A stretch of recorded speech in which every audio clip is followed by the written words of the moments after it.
masasabi mo sa mga netizens? Lakihan nyo naman yung butas ng bubong nyo, hindi na magkasya dila namin. Okay, game. Tikba lang, kakainin o jojowain? Siyempre, jojowain at kakainin. Ay, kapre, kakainin o jojowain? Jojowain, gusto ko ng malaki. Tik-tik, kakainin o jojowain? Pasa panis, baka masira tiyan ko. Kuya, magkano tong saging? 21 kilo. Ay, ang mahal naman. Mahal. Gusto mo ng mura? Putang ina mo. Anak, linisin mo na ang bahay ngayon. Sheda, ma.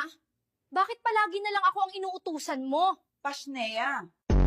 Ayan guys, tinuturuan ko ngayon si Mingkay magluto para naman may silbi, hindi yung parati na lang nakatihaya. Ang hirap naman ito. Bahala na si Batman. Tangina mo. Sige na nga, papatulang ko yung challenge ninyo na magmukbang ng sabon. Piste kayo. Magkano ang 1 kilo ng isda? 100 piso. Pwede bang tumawad? Wala ka namang ginawang masama, bakit ka humihingi ng tawad? Nanay, wala na po bang tawad? Ineng, kung gusto mo para wala kang gastos, dahil yung tilapia mo, ang prituhin mo. Lola, ano po ang pinagkaiba ng magnanakaw sa politiko? Ang magnanakaw, nagnanakaw muna bago tumakbo. Ang politiko? Tatakbo muna tapos magnanakaw. Bakit pag mabuting tao, madami kaaway? Pero pag plastic, ang daming kaibigan.